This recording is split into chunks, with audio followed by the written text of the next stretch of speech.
Oke, shalom, selamat pagi semuanya. Kita bersyukur, berterima kasih pada Tuhan. Pagi hari ini kita boleh bangun lagi dengan tubuh yang diberkati, dengan kekuatan kesehatan yang baru yang datang daripada Tuhan.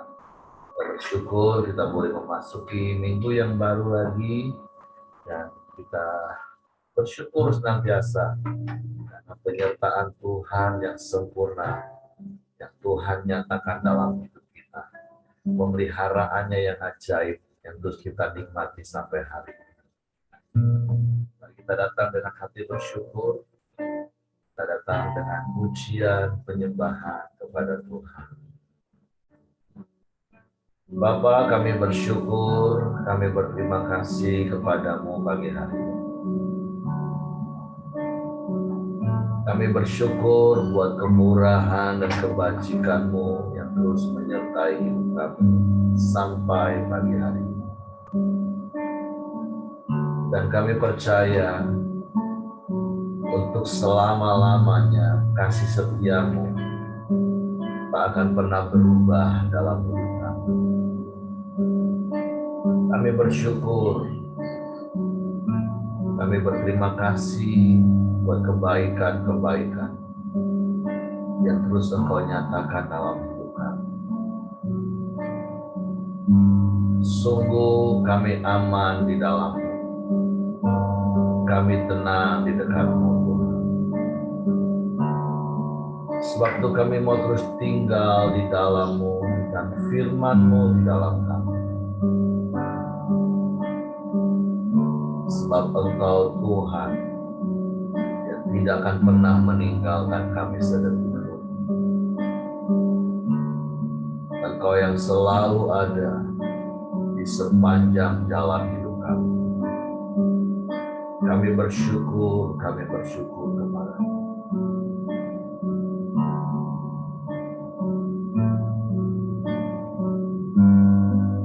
Sebab hanya dekat Engkau kami tenang.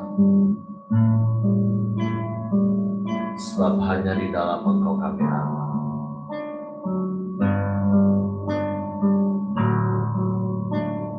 Hanya dekat aku rasa tenang hatiku, Kau sertai jalanku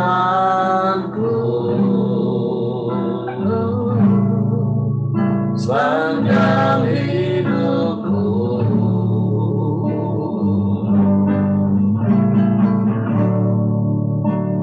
Hanya dekat padamu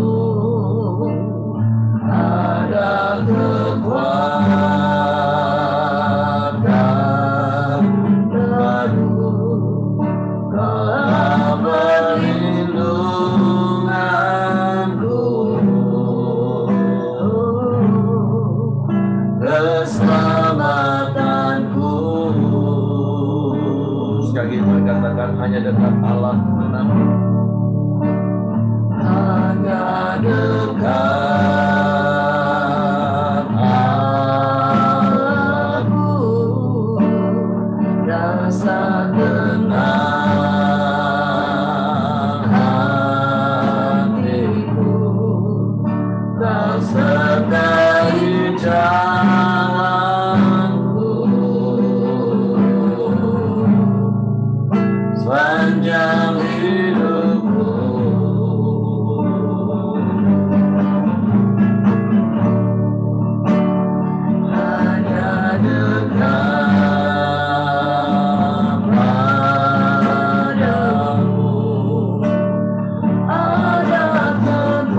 percaya.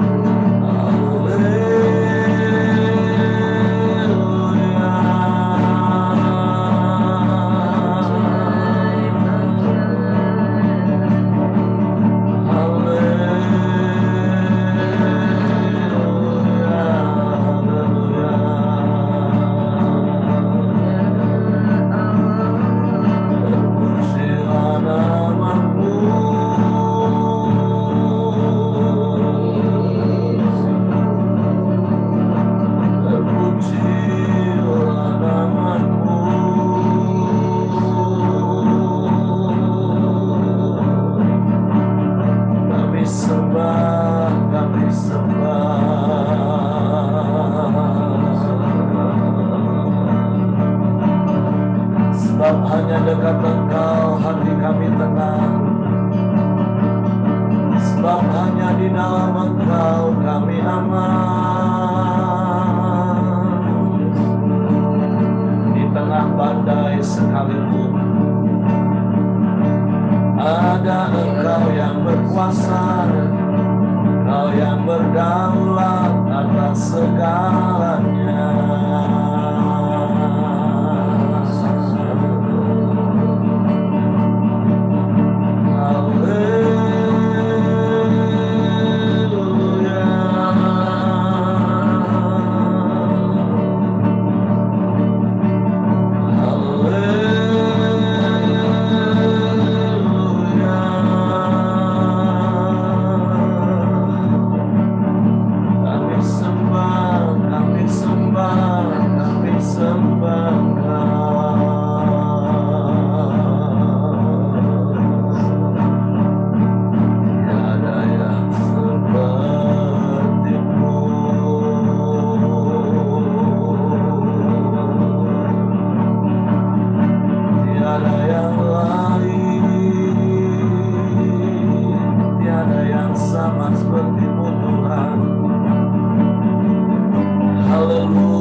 Engkaulah satu-satunya Tuhan pengharapan kami. Hanya kepadamu-lah hati kami percaya, sebab Kau Bapa yang setia. Tidak ada yang seperti-Mu, tidak ada yang lain selain Engkau. Haleluya.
sebab kami mau terus tinggal di dalam-Mu Tuhan,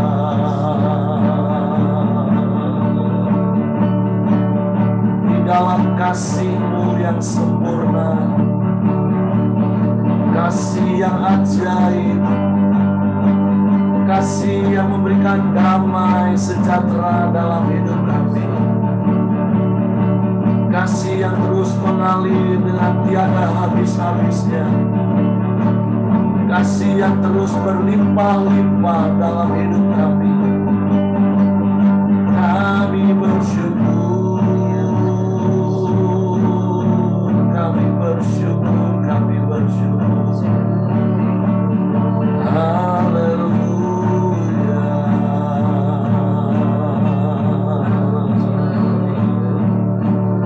haleluya, haleluya, haleluya,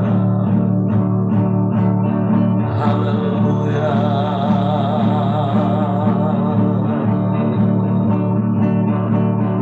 Terpujilah nama-Mu, terpujilah nama-Mu. Haleluya, haleluya, haleluya,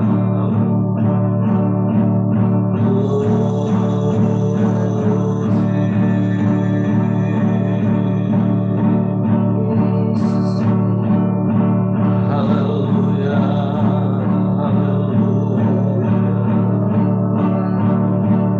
mulialah nama-Mu,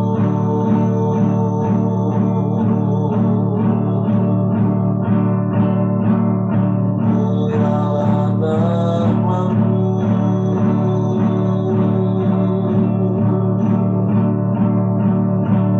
Haleluya, haleluya.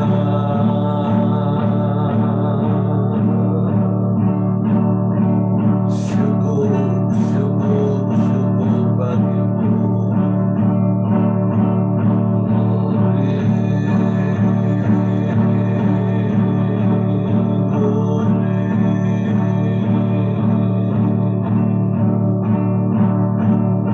Sungguh hanya kasih-Mu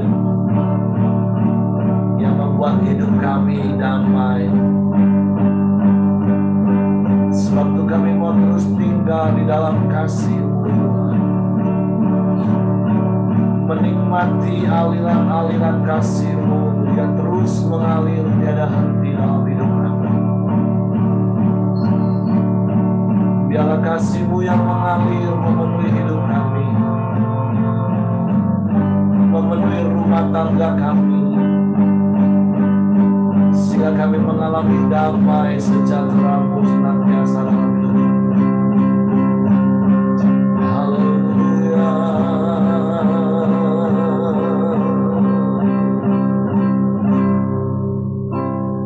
Kasih dari surga memenuhi tempat ini, kasih dari Bapa surgawi,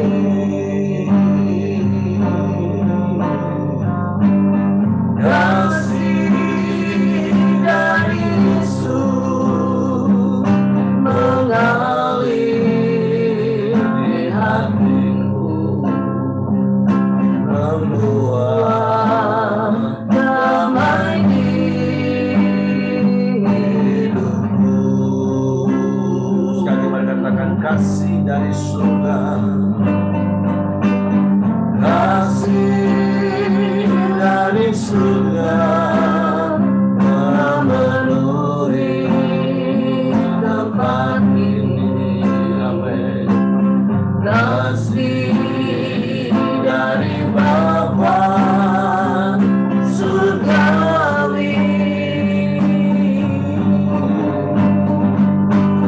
kasih dari Yesus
surga memenuhi tempat ini. Kasih dari Bapa surgawi, kasih dari Yesus mengalir di hatiku, membuat damai di hidupku.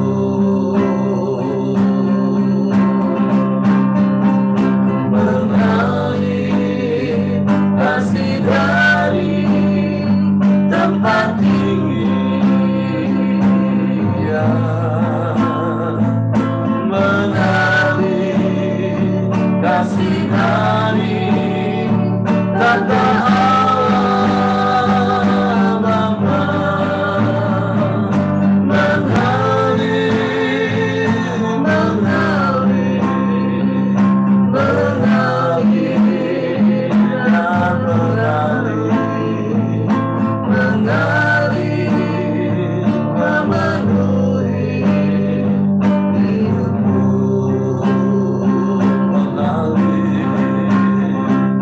Mengalir kasih dari tempat tinggi, amin. Mengalir kasih dari kata Allah Bapa. Mengalir, mengalir, mengalir dan mengalir, mengalir memenuhi hidupku.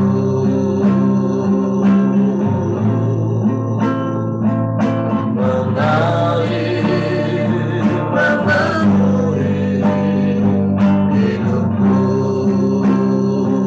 amin. Mengalir memenuhi hidupku.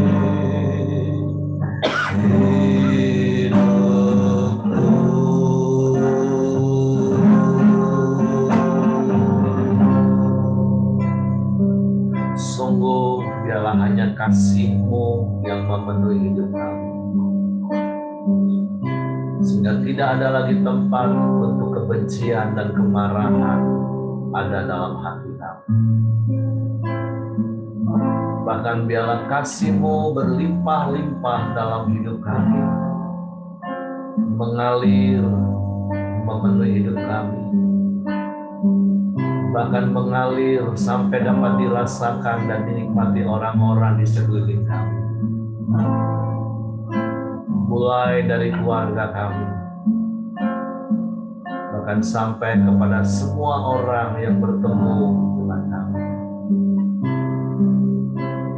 Karena sungguh hanya kasih-Mu lah yang akan memberikan damai dalam hidup kami.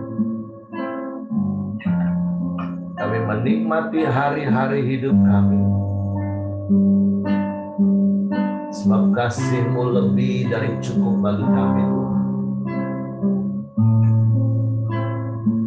Bapa, kami bersyukur, kami berterima kasih kepadamu pagi hari ini. Kami boleh ada sebagaimana kami ada pagi hari ini. Kami boleh tetap tinggal tenang dalam segala keadaan, karena kami ada di dekat-Mu, bahkan kami ada di dalam-Mu, dan kasih-Mu berlimpah dalam hidup kami.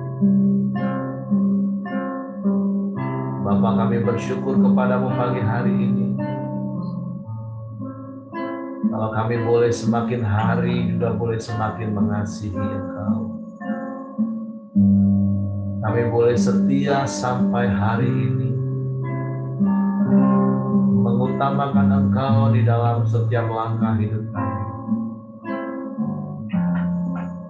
Memulai segala sesuatu bersama dengan-Mu. berjalan bersamamu, bahkan biarlah sampai selama-lamanya kami dekat padamu dan kami tinggal di dalam-Mu, dan juga firman-Mu dalam kami. Bapa, kami bersyukur pagi hari ini kami siapkan hati kami untuk kebenaran firman-Mu. Roh Kudus, tolong kami untuk mengerti, tolong kami untuk memahami firman-Mu, sehingga kami percaya firman-Mu dan kami melakukannya dalam hidup. Kami bersyukur dalam nama Yesus Tuhan. Haleluya, haleluya, haleluya. Amin. Oke, shalom, selamat pagi Bapak Ibu. Bersuka cita saya boleh terus melihat kesetiaan Bapak Ibu yang ada pagi hari ini. Bagaimana ayat firman Tuhan yang kemarin juga saya bacakan dan bersama-sama dengan jemaat ibadah pagi. Aku senantiasa bersyukur ketika mengingat, bahkan bukan cuma mengingat tapi melihat, walaupun sebagian besar bahkan seluruhnya kayaknya pagi hari ini tidak ada yang buka video. Tapi saya percaya di balik layar ini ada wajah-wajah yang penuh dengan sukacita, ada wajah-wajah yang penuh dengan antusias, datang menyembah Tuhan setiap pagi, mengutamakan Tuhan di dalam hidup kita, memulai segala sesuatu bersama dengan Tuhan, dan menjalani sepanjang hari ini tentunya dalam pimpinan tuntunan Tuhan. Nah, kita bersyukur hari ini kita boleh sama-sama lagi belajar firman Tuhan. Hari ini kita ada di dalam 1 Korintus pasalnya yang ke-7, ayatnya yang pertama sampai ayatnya yang ke-16. 1 Korintus pasal yang ke-7, ayat yang pertama sampai ayat yang ke-16. Ini perikop yang menarik, perikop yang bisa banyak hal tentunya yang kita dapat di seputar pernikahan kita. Judul perikop ini adalah tentang perkawinan. Satu topik yang nggak pernah habis-habisnya kalau dibahas. Makanya saya bersyukur secara khusus mungkin berarti sekitar 16 tahun saya berkecimpung secara khusus di gerakan pria dan banyak mengurusin rumah tangga yang babak belur sih khususnya. Jadi lebih dari separuh masa pelayanan saya, 30 tahun, 16 tahun terakhir lebih fokus kepada keluarga. Dan saya katakan itu satu topik yang nggak akan pernah habis-habisnya. Walaupun sebenarnya prinsip pernikahan itu nggak banyak sih. Kalau prinsip pernikahan itu kita praktekkan, ya sebenarnya rumah tangga kita pasti damai. Rumah tangga kita pasti mengalami kasih karunia Tuhan. Rumah tangga kita mengalami berkat Tuhan. Dan bahkan rumah tangga kita jadi berkat dan inspirasi bagi banyak orang. Nah, mari kita belajar pagi hari ini, renungkan dan kemudian lakukan Bapak Ibu. Jadi 1 Korintus pasal yang ke-7 ayat yang pertama mulai, dan sekarang tentang hal-hal yang kamu tuliskan kepadaku adalah baik bagi laki-laki kalau ia tidak kawin. Tentu hal ini adalah ungkapan Rasul Paulus yang memang menjalani hidup selibat, dia tidak menikah, dan tentu sebenarnya hidup seperti itu benar-benar Paulus nikmati, sehingga ketika dia memiliki panggilan sebagai rasul yang harus keliling kemana-mana, sampai seluruh Asia kecil, bahkan sampai daerah yang jauh terjangkau, dia dapat lebih fokus seperti itu karena nggak harus memikirkan, waduh ada istri yang ditinggal di rumah, ada anak yang harus dia bertanggung jawab memenuhi kebutuhannya, tapi dia benar-benar fokus. Yang penting dia bisa makan hari ini, dia bisa memberitakan Injil hari ini, sudah selesai. Nah, tentu ini adalah pengalaman dan tidak semua orang punya kasih karunia. Nah, nanti di fase-fase berikutnya kalau nggak salah Paulus juga jelaskan ada orang-orang yang mengalami seperti itu, tentu beberapa alasannya. Ada yang memang kasih karunia yang Tuhan tetapkan dalam hidup mereka, ada karena disebabkan oleh orang lain. Nah, itu mungkin di fase-fase berikutnya nanti kita akan baca. Tetapi, nah, Paulus katakan tetapi, memang sih saya katakan tadi seperti di ayat pertama, memang kalau sendiri dalam konteks seperti Rasul Paulus yang pelayanan kemana-mana itu jauh lebih oke. Tetapi Paulus katakan mengingat bahaya percabulan, baiklah setiap laki-laki mempunyai istrinya sendiri dan setiap perempuan mempunyai suaminya sendiri. Nah, mengingat bahaya percabulan, salah satu dosa yang sejak kejatuhan dosa manusia pertama sampai hari ini, dan saya pikir sampai kapanpun yang namanya percabulan, perjinahan, itu nggak akan pernah bisa hilang di dalam dunia ini, Bapak Ibu. Jangankan di dunia yang orang pikir, oh itu dunia sekuler, memang orang dunia, yang bahkan hari-hari ini lebih gila lagi, itu dianggap hal yang biasa, hal yang wajar. Bahkan maaf, di dunia pelayanan pun bisa terjadi hal-hal seperti ini. Di dalam dunia yang disebut notabene-nya rohani. Hari-hari ini kan di video YouTube itu juga sedang viral. Sempat beberapa minggu yang lalu untuk penangkapan seorang yang harusnya nggak lakukan hal itu. Sampai bertahun-tahun nggak bisa karena pengikutnya begitu fanatik untuk melindunginya. Nah, bahkan di dunia kekristenan. Nah, makanya Paulus nasihatkan karena mengingat bahaya percabulan, baiklah setiap laki-laki mempunyai istrinya sendiri dan setiap perempuan mempunyai suaminya sendiri. Nah, di ayat ini Paulus mau menjelaskan lagi, menegaskan sekali lagi bahwa di dalam kekristenan adalah monogami. Sejak semula Tuhan juga menetapkan dengan jelas dalam kitab Kejadian, sebab itu seorang laki-laki akan meninggalkan ayahnya dan ibunya dan bersatu dengan istrinya. Jelas, tunggal Bapak Ibu. Bukan bersatu dengan istri-istrinya. Jadi ketetapan Allah dari sejak semula itu sudah jelas. Di dalam kekristenan itu monogami. Beberapa kali saya pernah ditanya terkadang oleh orang-orang, bahkan oleh orang Kristen itu sendiri. Pak, kalau memang kekristenan itu monogami, kok banyak beberapa tokoh Alkitab yang istrinya lebih dari satu, Pak. Bahkan itu tokoh-tokoh yang hebat, yang top. Nah, tentu sekali lagi firman Tuhan itu kan ditulis untuk menjadi dua hal. Yang satu untuk menjadi contoh, yang satu untuk jadi peringatan.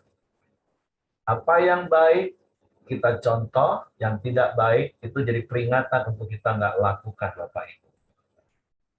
Nah, berbicara tentang pernikahan di dalam Kristen, di dalam ketetapan Allah, bahkan sejak di kitab Kejadian itu adalah monogami. Tapi kalaupun ternyata ada beberapa tokoh, itu juga karena pengaruh lingkungan yang biasa dilakukan oleh orang-orang di sekeliling mereka. Bahkan kalau kita melihat bagaimana Salomo sampai punya istri dan gundik dalam jumlah yang wow, fantastis 1.000. Tapi kita lihat di akhir hidup Salomo, bahkan Daud lah sekalipun, Daud secara pribadi, iya dia orang yang berkenan karena ada sisi di mana Daud mudah bertobat. Tetapi akibat dari poligaminya, itu terjadi perpecahan. Anak-anaknya gontok-gontokan, bahkan bunuh-membunuh. Nah, begitu juga dengan Salomo. Di akhir hidupnya, dia menulis kitab pengkhotbah, yang kalau saya mau kasih judul itu namanya kitab penyesalan. Dan penyesalan itu selalu datang di akhir, di belakang, bukan di depan. Karena kalau di depan itu namanya pendaftaran, Bapak Ibu. Nah, jadi hal-hal seperti itu kita pelajari. Bahwa kita harus belajar mengikuti ketetapan Tuhan sejak dari semula. Nah, saya sudah khotbahkan di beberapa ibadah, di Selinca, di ibadah sore, kemarin di Kirana, nanti ibadah pagi, tunggu bulan depan. Saya akan jelaskan lebih detail tema 2 bulan ini, mengapa kita harus tetap kuat di dalam Tuhan, di dalam kekuatan kuasanya. Apa itu kekuatan kuasanya? Nah, nanti saya akan jelaskan secara detail khotbah, karena pagi hari ini tentu kita nggak punya banyak waktu. Jadi, prinsip yang pertama tentang pernikahan di dalam Yesus, pernikahan Kristen itu bersifat monogami. Nah, prinsip yang kedua, ayat yang ketiga katakan, hendaklah suami memenuhi kewajibannya terhadap istrinya, demikian pula istri terhadap suaminya. Nah, prinsip yang berkali-kali dan berulang-ulang saya ajarkan adalah pada saat kita sama-sama melakukan kewajiban kita, maka pada saat yang sama kita akan menerima hak kita. Artinya, firman Tuhan, prinsip pernikahan yang kedua mengajarkan kita, yuk masing-masing pribadi, suami, istri, fokus saja kepada kewajibanmu. Artinya fokus saja kepada apa yang harus engkau lakukan untuk pasanganmu. Contoh sederhananya apa yang Paulus tulis kepada jemaat di Efesus pasal 5 ayat 22 sampai 33. Hai suami-suami, kasihilah istrimu seperti Kristus mengasihi jemaat. Nah, itu kewajiban suami. Udah fokus itu saja.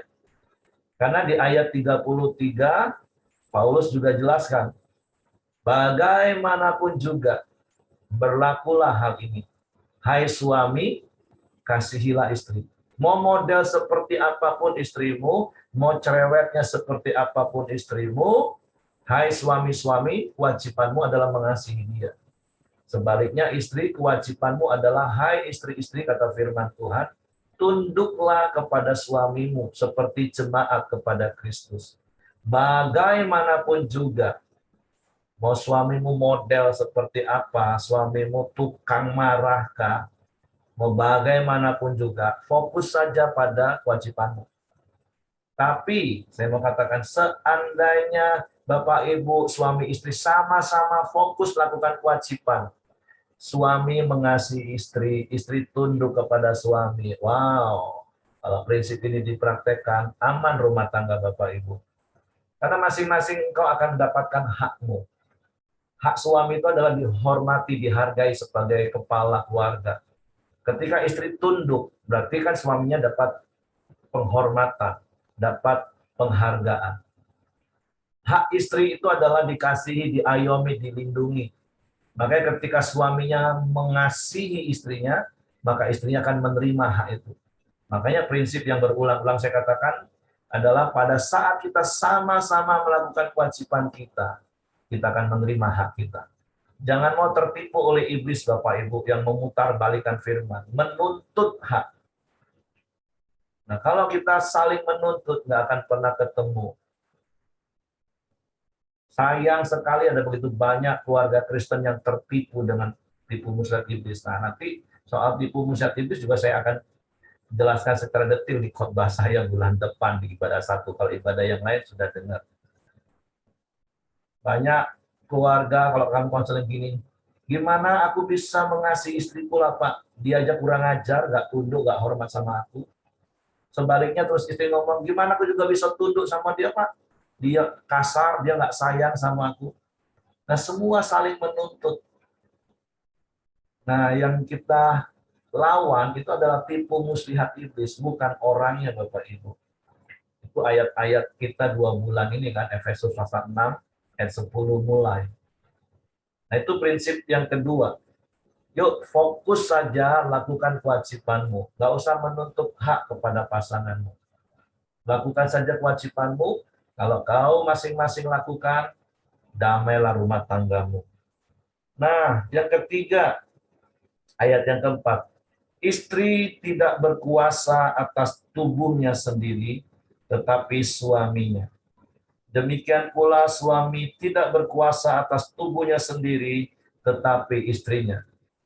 Sekali lagi, prinsip yang ketiga adalah mati ego. Jangan hanya ngurusin diri sendiri. Kita nggak berkuasa atas diri kita sendiri. Istri kita punya hak atas hidup kita. Sebaliknya, istri nggak punya hak atas dirimu sendiri. Karena suamimu yang berhak atas hidupmu. Nah, artinya adalah, yuk kita sama-sama belajar mati ego. Ini jangan salah ngerti, Bapak Ibu. Ini jangan salah memahami ayat ini. Oh, kalau gitu aku berkuasa atas istriku. Aku bisa otoriter terhadap istriku. Bukan, ini prinsipnya bukan seperti itu, Bapak Ibu. Prinsip ini mengingatkan kita ini harus mati ego. Kita nggak boleh mementingkan diri kita sendiri, ego sendiri, memenangkan diri sendiri. Karena kita ingat, istri kita yang berkuasa atas hidup kita. Sebaliknya, istri nggak boleh berpikir, oh aku, yang penting aku. Enggak, ingat, engkau punya suami yang berkuasa atas tubuhmu. Jadi sekali lagi, ini bukan bicara tentang mengeksplor dalam konotasi negatif, bukan berarti kita bisa otoriter terhadap pasangan kita. Bukan, salah. Jangan diputar balik prinsip kebenaran ini, Bapak Ibu. Tapi ini bicara adalah, yuk mati ego. Hidupmu itu bukan suka-sukamu sendiri. Ingat, tubuhmu dikuasai oleh istrimu. Hai istri, tubuhmu dikuasai oleh suamimu. Nah, tentu ya kalau lebih detail lagi ya nanti bisa ngobrol lah. Berikutnya, janganlah kamu saling menjauhi kecuali dengan persetujuan bersama untuk sementara waktu. Supaya apa? Supaya kamu mendapat kesempatan untuk berdoa. Sesudah itu, hendaklah kamu kembali hidup bersama-sama, supaya iblis jangan menggodai kamu karena kamu tidak tahan bertarak. Nah, berkali-kali seperti saya katakan, konflik itu netral. Kapan saja yang namanya konflik itu bisa muncul, Bapak Ibu. Karena konflik itu adalah situasi yang muncul karena sebuah perbedaan. Dan pria wanita, suami istri itu akan tetap beda sampai kapanpun. Secara gender, pria wanita itu berbeda. Foto karakter suami istri itu lebih banyak yang berbeda. Yang foto karakternya sama saja juga malah susah. Terus latar belakang budaya, latar belakang sosial, latar belakang pendidikan berbeda. Sehingga ketika ada konflik, ada perbedaan, dan kalau nggak bisa diselesaikan, sampai harus pada akhirnya membuat sebuah keputusan, bukan cerai. Tapi lebih baik, oke, kita lobbying istilahnya, sama-sama menenangkan hati, sama-sama menenangkan diri, sepakati berapa hari. Oke, 1 hari, 2 hari, atau 3 hari, tapi nasihat saya jangan lama-lama Bapak Ibu. Karena tadi ayat bagian akhirnya katakan kita ini nggak tahan bertarak, apalagi pria, maaf, pria khususnya. Kalau wanita sih dalam urusan maaf seks itu malahan katanya. Karena kalau bicara tentang bertarak itu kan menahan hawa nafsu, menahan kebutuhan biologis. Nah, secara khusus pria sih nggak akan tahan. Makanya berkali-kali saya nasihati seperti yang pernah saya cerita. Kalau ada apa-apa jangan pergi keluar rumah. Nggak punya uang aja kamu tidur di mobilmu. Coba kalau kamu punya uang banyak. Seperti di camp pria sering dikatakan pria itu kalau nggak punya uang, pegangan Tuhan kuat-kuat. Coba kalau punya uang, semua mau dipegang. Apalagi kalau lagi berantem sama istri, yang lain mau dipegang nanti. Nah, jadi kalau ada konflik, Kalau nggak bisa diselesaikan dalam waktu cepat, singkat, ya sudah, yuk sama-sama menenangkan diri. Untuk apa? Tujuannya Bapak Ibu, supaya kamu mendapat kesempatan untuk berdoa, bukan berdosa. Jadi sepakati berapa waktu untuk yuk sama-sama berdoa, cari wajah Tuhan, menenangkan hati. Nah, taat dengar apa kata Tuhan, rendah hati, lemah lembut, jangan keras kepala, jangan keras hati. Nah, kemudian hidup lagi bersama. Supaya apa? Supaya iblis tidak menggodai kamu, karena kamu tidak tahan bertarak. Nah, hari-hari ini dunia sedang kacau balau, hari-hari ini dunia sedang menggenapi apa yang dinubuatkan oleh firman Tuhan akan kembali seperti zaman Nabi Nuh, akan kembali seperti Sodom dan Gomora, orang kawin dan mengawinkan. Itu bicara tentang free sex, itu bicara tentang selingkuh yang dianggap wajar hari-hari ini. Wow, jahat sekali dunia hari-hari ini. Makanya nasihatnya Bapak Ibu, ketika ada konflik, yuk selesaikan. Cari mentor rohani, sahabat rohani, supaya nasihat yang didapat itu nasihat firman Tuhan. Atau kalaupun berdua ya ambil keputusan, berkali-kali saya katakan kalau lagi emosi jangan buat statement apapun, apalagi buat keputusan. Jangan Bapak Ibu, lebih baik ambil waktu berdiam diri, berdoa, masing-masing tenangkan hati dalam hadirat Tuhan. Kalau sudah tenang, sudah waras lagi, nggak dikuasai emosi lagi. Nah, jalan lagi Bapak Ibu. Itulah dinamika hidup rumah tangga. Tapi inilah prinsip-prinsip yang harus kita lakukan Bapak Ibu ya. Nah, secara cepat Bapak Ibu ya. Hal ini kukatakan kepadamu sebagai kelonggaran, bukan sebagai perintah. Artinya, Paulus izinkan berpisah tadi itu sebagai sebuah kelonggaran, sebagai sebuah solusi. Bukan perintah disuruh pisah loh Bapak Ibu. Disarankan sih enggak, tapi kalaupun diberi kelonggaran itu tadi daripada ketemu emosi berantem, nah akhirnya muncullah kata-kata yang harusnya nggak pernah diucapkan, cerailah, saling menyerang, saling menyakiti, lah lebih baik pisahlah sementara. Jelas tujuannya untuk berdoa Bapak Ibu. Nah, ayat berikutnya, namun demikian alangkah baiknya kalau semua orang seperti aku. Nah, ini Paulus lagi promo lagi hidupnya. Nah, kalau seperti aku kan nyaman. Nggak ada istri yang diajak berantem. Nggak ada istri yang cerewetin, aku mau pergi penginjilan kemana. Tetapi setiap orang menerima dari Allah karunia-Nya yang khas, yang seorang karunia ini, yang lain karunia itu. Tetapi kepada orang-orang yang tidak kawin dan kepada janda-janda aku anjurkan, supaya baiklah mereka tinggal dalam keadaan seperti aku. Tetapi kalau mereka tidak dapat menguasai diri, baiklah mereka kawin, sebab lebih baik kawin daripada hangus karena hawa nafsu. Ini jelas Bapak Ibu. Saya nggak perlu tafsirkan, nggak perlu uraikan, jelas. Kalau ada janda, duda apalagi, itu paling nggak tahan.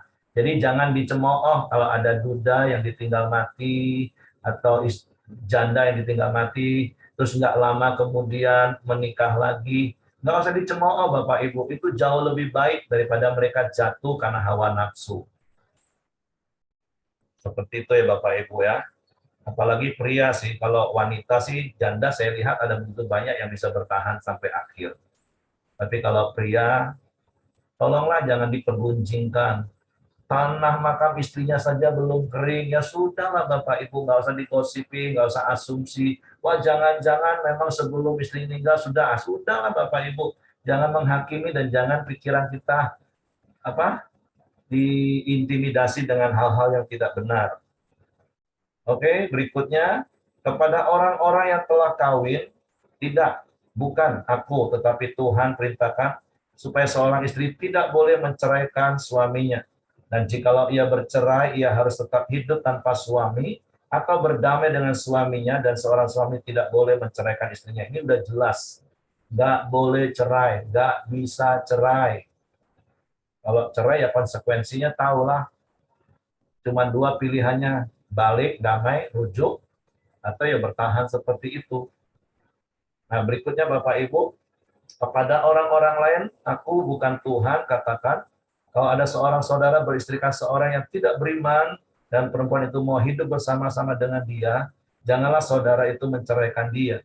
Dan kalau ada seorang istri bersuamikan seorang yang tidak beriman, dan laki-laki itu mau hidup bersama-sama dengan dia, janganlah ia menceraikan laki-laki itu. Karena suami yang tidak beriman itu dikuduskan oleh istrinya, dan istri yang tidak beriman itu dikuduskan oleh suaminya. Andai kata tidak demikian, niscaya anak-anakmu adalah anak-anak cemar, tetapi sekarang mereka adalah anak-anak kudus. Tetapi kalau orang yang tidak beriman itu mau bercerai, biarlah ia bercerai.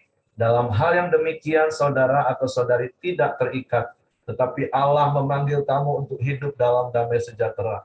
Sebab bagaimanakah engkau mengetahui, hai istri, apakah engkau tidak akan menyelamatkan suamimu? Atau bagaimanakah engkau mengetahui, hai suami, apakah engkau tidak akan menyelamatkan hidupmu? Ini khusus kalau ada suami istri yang mungkin dulunya bukan Kristen, kemudian salah satunya jadi percaya Yesus. Sudah, jangan bercerai. Wah, kita sudah beda keyakinan. Enggak. Tetap saja jalani hidup seperti itu. Terus doakan pasanganmu supaya dia juga pada akhirnya terima Yesus. Seperti ayat yang 16 katakan, sebab bagaimanakah engkau mengetahui, ya istri, apakah engkau tidak akan menyelamatkan suamimu, atau bagaimanakah engkau mengetahui, ya suami, apakah engkau tidak akan menyelamatkan istrimu? Kan kita nggak tahu. Yang penting kita doa, kita hidup dalam kekristenan yang benar, pasangan yang tidak percaya melihat Kristus nyata, dan tunggu waktunya dia percaya Yesus.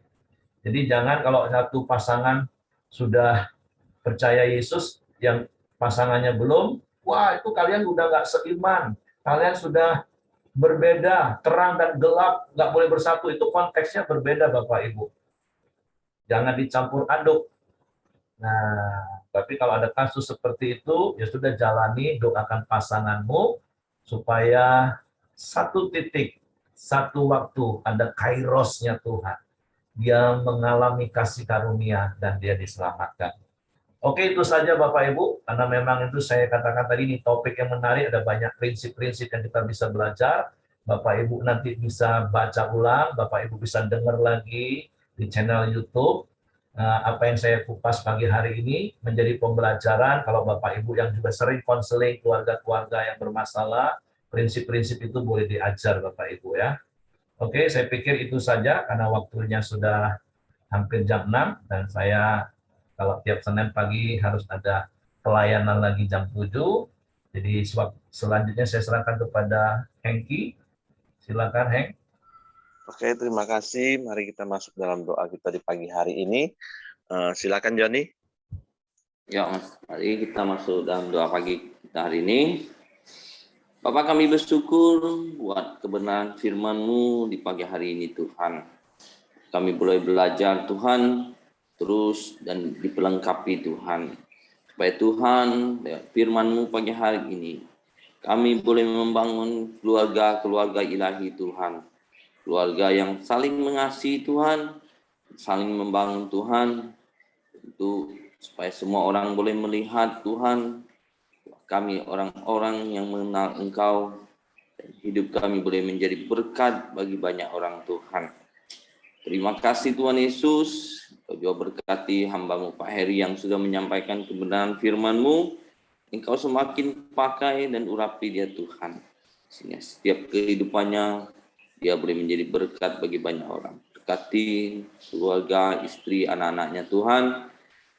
Manapun Tuhan, biarlah kasih setia-Mu selalu menyertai keluarga Pak Heri itu. Terima kasih Tuhan Yesus, Engkau juga memberkati kami semua yang pagi hari ini sudah mendengar kebenaran firman-Mu.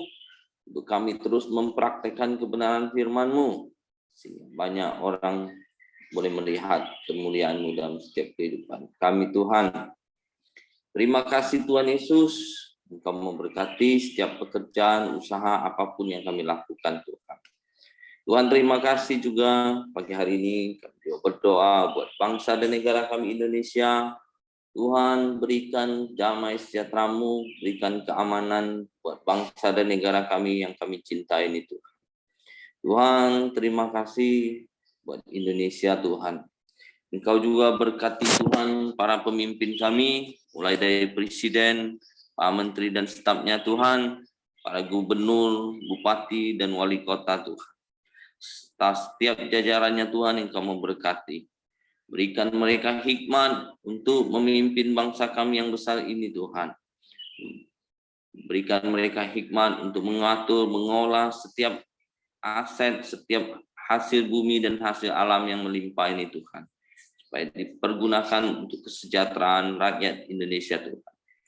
Terima kasih Tuhan Yesus yang memberkati bangsa kami Indonesia ini. Mari kita masuk dalam doa Bapa kami. Bapa kami yang dalam surga, dikuduskanlah namamu, datanglah kerajaanmu, jadilah kehendak-Mu di bumi seperti di surga. Berikanlah kami pada hari ini makanan kami yang secukupnya, dan ampunilah kami akan kesalahan kami, seperti kami juga mengampuni orang yang bersalah kepada kami. Dan janganlah membawa kami ke dalam pencobaan, tapi lepaskanlah kami daripada yang jahat.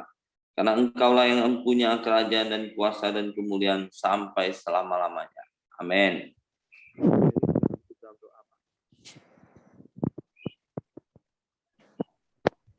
Pak Heri, silakan. Bapak, kami bersyukur, kami berterima kasih kepadamu pagi hari ini. Terima kasih buat firman-Mu, secara khusus bagi setiap keluarga dan rumah tangga kami. Kami mau mempraktekkan prinsip-prinsip firman-Mu, supaya damai sejahtera-Mu, sukacita-Mu, berkat-Mu berlimpah-limpah atas hidup rumah tangga kami. Berikan terus kami hati yang rendah hati dan lemah lembut, sehingga kami mudah diajar dan mudah dibentuk. Kami tidak dikuasai oleh keadaan, oleh emosi, oleh ego, tetapi kami menguasai diri kami sepenuhnya dan menundukkan pikiran dan perasaan kami pada pikiran dan perasaan Kristus, sehingga kami boleh menikmati hidup rumah tangga kami. Dan Bapakku berdoa, biarlah setiap rumah tangga yang ada pagi hari ini, ada damai sejahtera, ada kasih karunia, mereka menjadi umat yang tunduk dan taat kepada firman-Mu. Karena kami percaya di mana ada kebenaran, di situ tumbuh damai sejahtera. Dan akibat dari kebenaran itu adalah ketenangan dan ketentraman sampai selama-lamanya. Sebab itu berkuasalah kebenaran firman-Mu dalam hidup kami, dan kami mau tetap tinggal kuat di dalam kebenaran firman-Mu. Tuhan, terima kasih. Tutup bungkus kami dengan kuasa darah Yesus. Malaikat-Mu mengatur tempat tinggal kami, menyertai keluar masuk kami sepanjang hari ini di dalam seluruh aktivitas kami, dan biarlah Engkau yang dipermuliakan. Biarlah kasih karunia Bapa, damai sejahtera Yesus Kristus, serta pimpinan persekutuan Roh Kudus berlimpah-limpah dalam hidup kami. Dalam nama Yesus, haleluya, amin. Oke, semangat pagi, selamat beraktivitas, Tuhan memberkati.